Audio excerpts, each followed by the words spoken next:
Hello friends, pharma capital में आप सभी का स्वागत है। मेरा नाम रविंद्र है और आज की इस वीडियो में हम बात करने वाले हैं कि फार्मास्यूटिकल इंडस्ट्रीज में जहां कंटिन्यू ग्रोथ हो रही है, जितनी मेडिसिन की रिक्वायरमेंट बढ़ती जा रही है, आखिर फार्मा के एम्प्लॉइज उतने कम क्यों होते जा रहे हैं। क्यों फार्मा में आए दिन लोगों को बस यही डर रहता है कि कहीं किसी की जॉब ना चली जाए।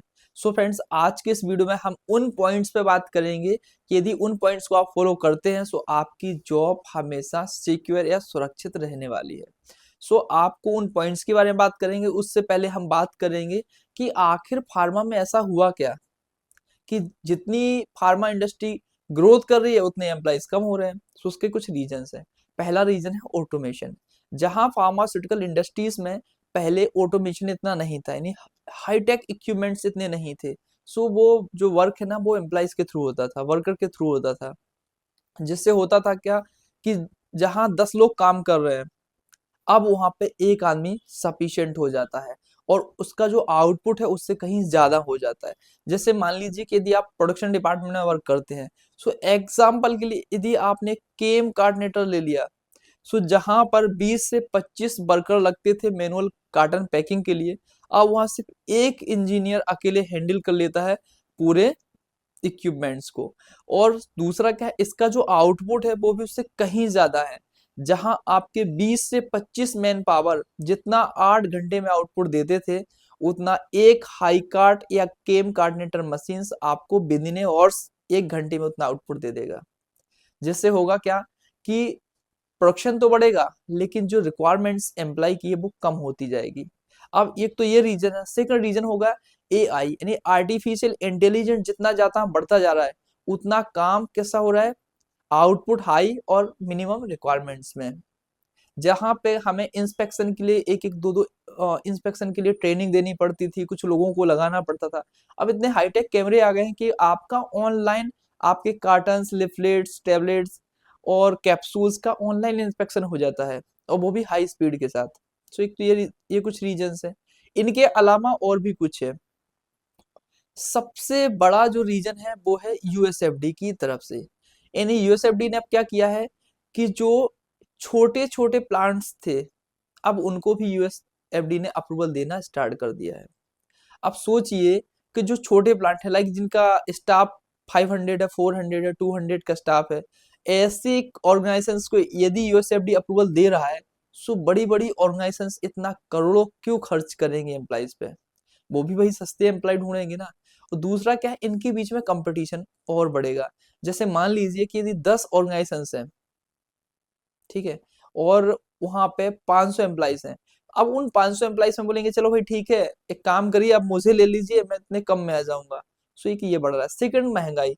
अब हर चीज पे तो जीएसटी टैक्स हर चीज पे लगते जा रहे हैं, हर सामान महंगा हो गया है। जहां अपनी डेली लाइफ को भी हमें जीने के लिए जिन साधनों की जरूरत पड़ती है, जिस सामान की जरूरत पड़ने वाली है, फ्रूट्स, फल, सब्जियां, सब महंगे होते जा रहे हैं। बट यदि कुछ चीज सस्ती हो रही है तो वो है आज के टाइम में एम्प्लॉय।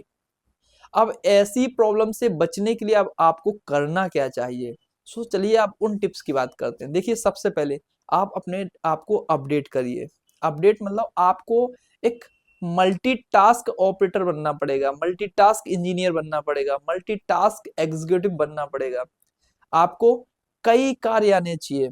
जैसे यदि आप एक इंजीनियर है, सो आपको इंस्पेक्शन आ रहा है, डॉक्यूमेंटेशन भी आना चाहिए, इक्विपमेंट्स हैंडलिंग भी आना चाहिए, मेंटेनेंस भी आना चाहिए, और नई नई टेक्नोलॉजी के जो इक्विपमेंट्स हैं उनको प्रॉपर हैंडलिंग और उनका मेंटेनेंस आना चाहिए।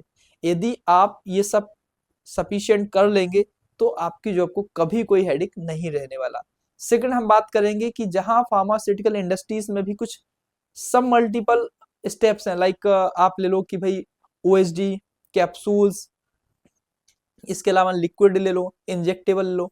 सो जहां पर एम्प्लॉइज की जॉब का प्रॉब्लम है, यदि आपको लगता है कि भाई आपको इतना मल्टीपल नहीं बनना है, कुछ ही इक्विपमेंट्स इंस्ट्रूमेंट के बारे में नॉलेज परफेक्ट रखना है, तो आपके लिए सबसे बेटर ऑप्शन खुलता है इंजेक्टेबल। देखिए इंजेक्टेबल का कैसा है, एक तो इंजेक्टेबल की भी डिमांड बड़ी है, लेकिन इंजेक्टेबल प्लांट स्टेबल करना हर किसी के बस की बात नहीं है। उसका रीजन है कि इसके बहुत सारे स्टेप्स होते हैं जो कि बहुत ही ज्यादा हाई कॉस्ट होती है, और इनको बड़ी बड़ी ऑर्गेनाइजेशंस ही प्लांट को स्टेबल कर पाती हैं। छोटे छोटे कोई भी व्यक्ति उसको स्टेबल नहीं कर सकता है।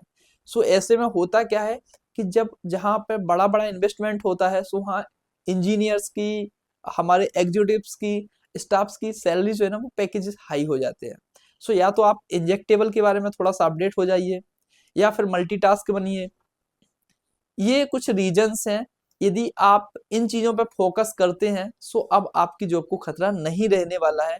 बाकी ऐसा नहीं है कि सिर्फ फार्मास्यूटिकल इंडस्ट्रीज, आप किसी भी इंडस्ट्रीज में जाइए जहां एआई और आज ऑटोमेशन ने लोगों की जॉब खत्म कर दी है। जहां 10 लोग 50 लोग की जरूरत हुआ, जहां सिंगल आदमी सफिशिएंट होता है। मैंने देखा है वेयर हाउस में जहां पे मल्टीपल एक्टिविटी के लिए हमें मल्टीपल लोग लगते थे, आज एक सिंगल पर्सन पूरे वेयर हाउस को हैंडल कर लेता है।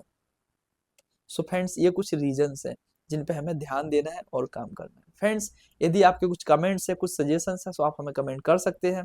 फ्रेंड्स, चैनल को सब्सक्राइब नहीं किया तो सब्सक्राइब करें, वीडियो को लाइक से जरूर